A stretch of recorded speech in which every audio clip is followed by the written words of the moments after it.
Hey guys, welcome back to my channel. It's Yomi. My name is Yomi. I make college, art, and travel related videos. And for today's video, I'm going to be talking about the 9 languages I learned. This is a part 2 to the past video I made, which is also about the 9 languages that I've learned. I feel like I left out a lot in the past video because the last video wasn't very scripted. I don't like to script my videos. And before you skip forward in the video, know that when you skip through a creator's video, it really harms their channel. So if you watch like 2 minutes of a 20-minute video, that really harms the creator's channel. So I would appreciate it if you could at least watch a third to halfway through the video, because it really harms my channel when people only watch 2 minutes and then they go to another video. I know we have short attention spans, but if you could stay for a little bit longer, I would appreciate it. So if you're willing. So I've learned 9 languages intensely, which means I've learned 8 languages intensely, and I'm on my 9th one, which means that I've learned a lot about the grammar structures, the pronouns, past, present, future conjugations. It means that I know more than just words and phrases, except for Korean. I studied that language intensely, but I only know words and phrases, but I know a lot of words and phrases. So it's not like I just know how to say hello and goodbye. I know a lot of words and phrases in Korean, but I can't speak it. So out of the 9 languages that I've studied, I'd say that I speak like 5.5. And the other ones, either I stop learning or I plan to continue learning. Like Chinese, I'm not actively learning Chinese, but I plan to continue with Chinese. And my language which I'm most confident in is French. I'm also pretty confident in Spanish, but there's so many words I just don't know. Because a huge part of language learning is getting into the culture, living in the culture, and living among people who speak the language. Because it's hard to learn the word for sweep, like to sweep something, if you're not in the culture. Because why would you want to just learn the word for sweep if you don't have to sweep? So yeah, so I really like learning about language and learning languages because you learn so much about other cultures. I've learned so much about other cultures through language learning, and you just learn so much about the world. It just opens up your eyes and opens up your ears, your mind, your soul to different possibilities of ways of living and just the way that people do things in the world. And it's just so beautiful learning other languages. Language learning is difficult. One of the reasons why learning so many languages at the same time is difficult is because you can get confused. Because, for instance, the word the ni in Nahuatl has to do with the pronoun I, whereas ni in Chinese has to do with the pronoun you. So words can have the same sound but mean completely different things in different languages. And sometimes words can also have very similar, can be pronounced the same in different languages. Like, I'm pretty sure bread in French is similar to bread in Spanish, is similar to bread in Chinese, is similar to bread in Korean. So it's like when you go onto your 5th, 6th language, you realize, oh, these words are the same across different languages because of trade routes, because of globalization and colonization. So in that regard, language learning can be easy. In some languages you'll gravitate towards more, and some languages you won't really learn very well. Korean is not the language that's easy for me to learn. You can learn any language that you put your mind to, but some languages are going to be harder than others. Like Korean was really hard for me to learn, and I didn't get very far because of it. And on the other hand, French was an easier language for me to learn. But there's no language that's truly just easy, and there's no language that's hard. It depends on what your native language is. It depends on how good at studying you are. It depends on how motivated you are to learn the language. I really, really think that language learning can change your life. It can change the way that you think about the world. I will never claim to be... I was about to say something stupid. I will never claim to be fluent. I almost said pregnant. I will never claim to be pregnant in 9 languages. I will never claim to be fluent in 9 languages. I've studied 9 languages, but I can speak around 5.5, and out of those, I can speak around 2 like pretty well, and even, well, 3 pretty well. And even out of those, English is the only language that I claim complete fluency in. So don't comment on this video saying you don't speak 9 languages. I never said I did, but I have studied 9 languages, so I have a lot of, I guess you could say, knowledge about language learning. So after you've learned so many languages, you just realize that grammar stops being hard. Like when I first learned French, I remember it was so hard for me to conceptualize how the words didn't match the way that they were spelled, at least according to English. I also didn't understand like conjugating. I thought it was super hard to conjugate in French. But after you get to your 5th, your 6th, your 7th language, your 8th language, like now I'm learning Yoruba and I'm learning Maya, and the sentence structure doesn't even faze me. It's just different. Oh, like some languages have tones, some languages have glottal stops, some languages have pitch accents, and it just stops becoming confusing for you because you just realize that every language is so different and they all have their different attributes, they all have their different ways of being. And for your 1st or 2nd language, you may get confused on things, and then your 3rd language, your 4th language, your 5th language, you just realize things are different. Things are different. Because when you first start learning your 1st language, it's confusing because you're like, why is it so different? Why is it so confusing? But then once you continue learning languages, you realize, oh, that's just how it is. I need to stop stressing over it and just realize it's just different. So learning languages, it just teaches you so much about other cultures, and it teaches you about other ways of thinking. And what languages do I speak now, or what languages have I learned? So the languages that I studied are English, which is my 1st language, English, French, Spanish, Bislama, Chinese, Korean, Nahuatl, Maya, and Yoruba. So Yoruba is the language of my family on my paternal side, part of my paternal side. English is my native language, and all the other languages have nothing to do with my family. Even Yoruba, like my immediate family doesn't speak it, just my grandparents speak it, and some like cousins speak it. But language learning really enriches you because you don't just learn about the language, you learn about the geopolitical state of the world.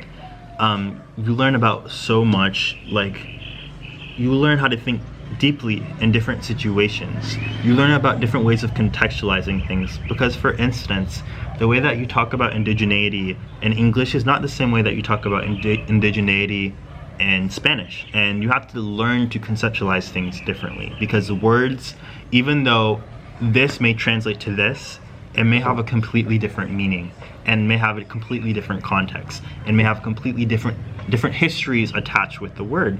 Like for instance, the word negro in Spanish means black, and if you were to say that word specifically in English, but with the English accent, American accent, it's completely offensive in English, but it's not offensive in Spanish. And you realize that they have different contexts, different histories.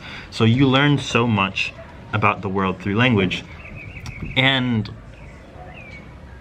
I think as you learn more languages, it becomes easier to learn a language. It becomes easier to conceptualize the grammar, but in some ways it also becomes harder, because when you learn a language, you're always constantly studying. And by studying, I don't mean you're always writing notes in a book. I don't mean you're always watching a movie and trying to listen to understand more words. I mean that you're always learning as you're speaking.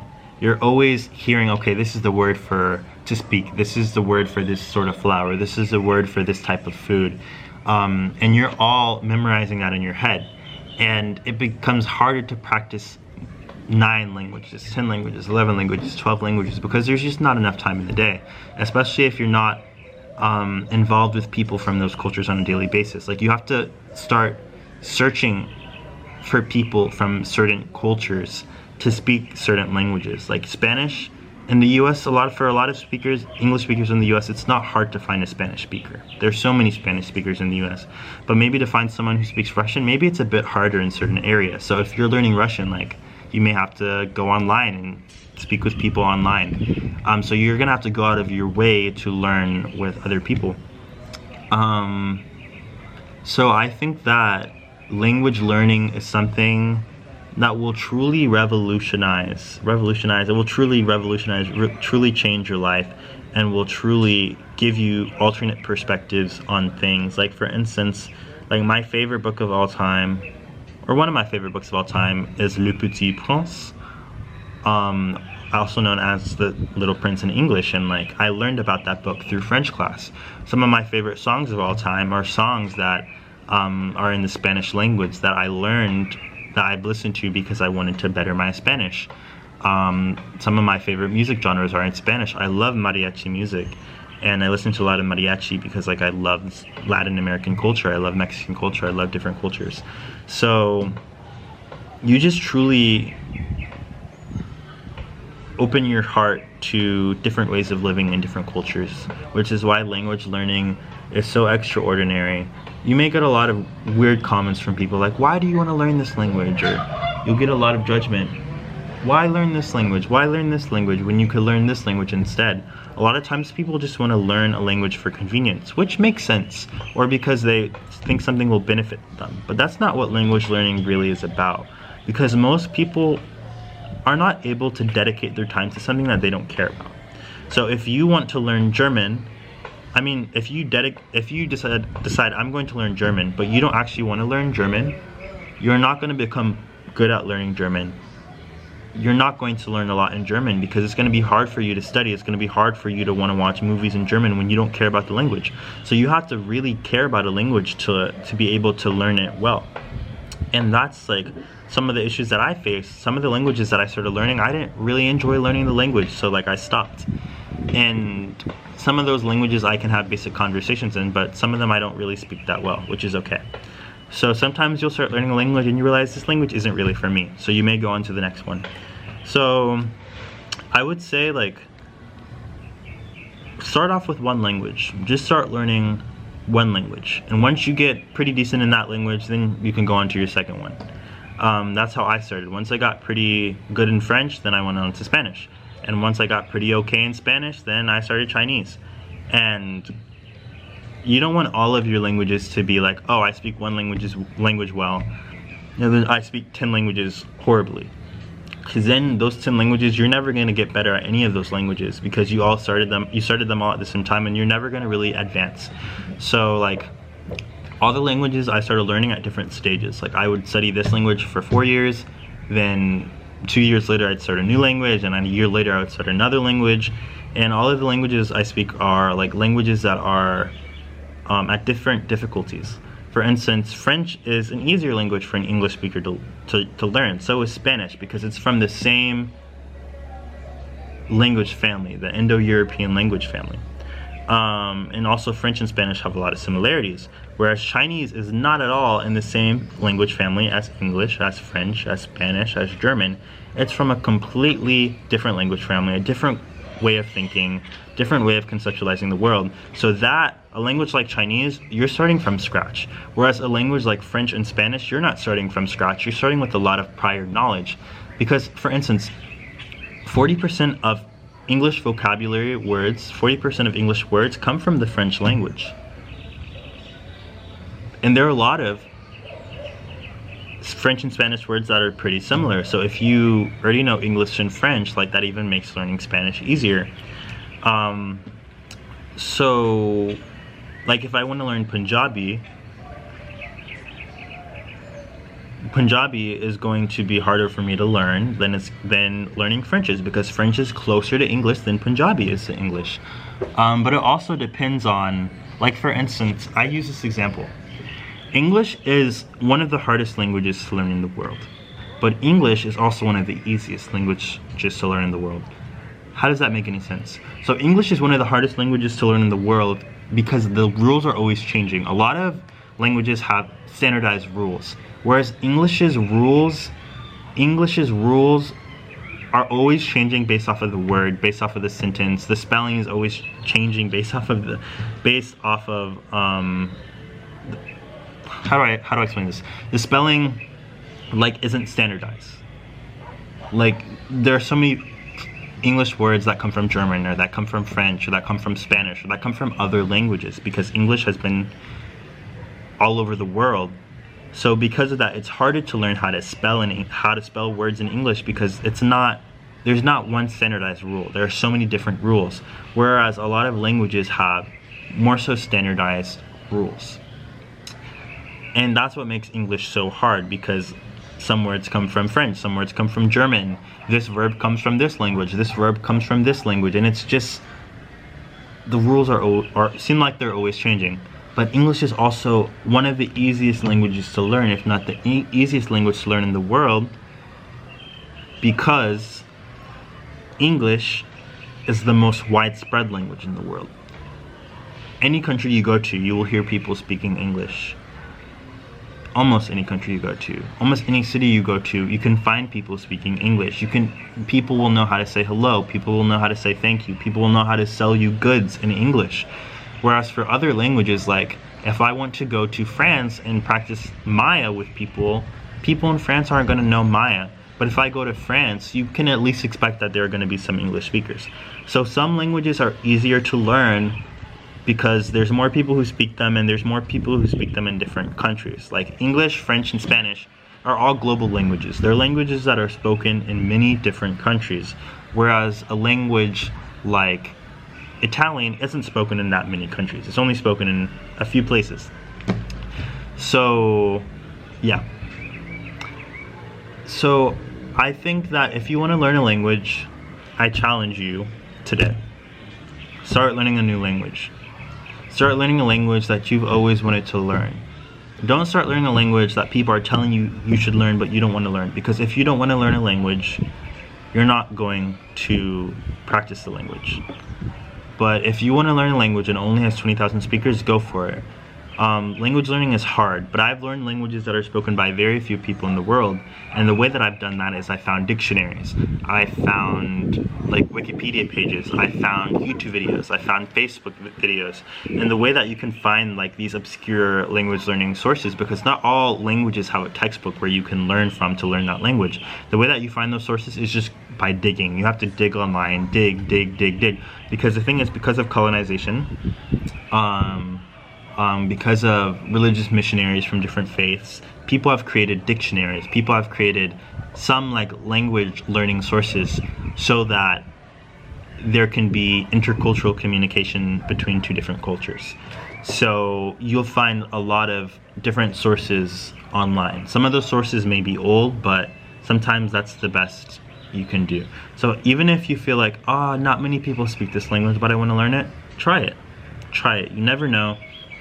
Language learning is something that's really fun. It's really hard. It's really interesting. It's really cool. There are so many ways to describe language learning and how it can revolutionize, how it can change your life. And I didn't even touch on the benefits that it can give you. Language learning really warms the heart of native speakers of that language, but it also can give you many opportunities. It can give you many job opportunities. Like, people may ask, why are you studying 4 languages? Why are you studying 5 languages?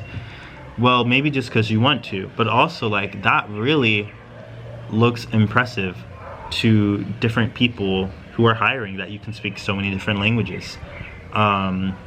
Like, sometimes I worry about finding a job in the future because I'm still in college, but I remember, hey, I've learned so many different languages.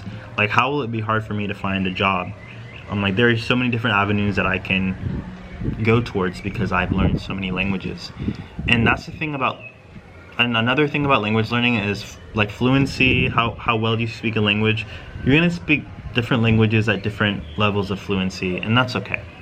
Some languages you may never get past the basic greetings, and some languages you may get very advanced in, and some languages you may study a lot and then you'll forget a lot because you stop practicing. But one thing about language learning is to have fun with it. Like, change your phone to the language that you're learning. Change your Netflix to the language that you're learning. Watch movies in the language that you're learning. Find TV shows in the language that you're learning. Get involved in the culture and learn about the clothing, and if it's possible, visit a country where the language that you're learning is spoken. If it's possible. I know traveling is expensive. But yeah, that's all I have to say for this video. Thank you guys for watching, and please comment down in the comments below, what languages are you learning? What languages do you speak? I want to see all of the different languages that my followers speak and are learning. And please include the different ones, the ones that you speak, the ones that you're learning, the ones that you tried learning but didn't succeed in. And maybe the ones that you didn't succeed in, pick one, pick it up again today.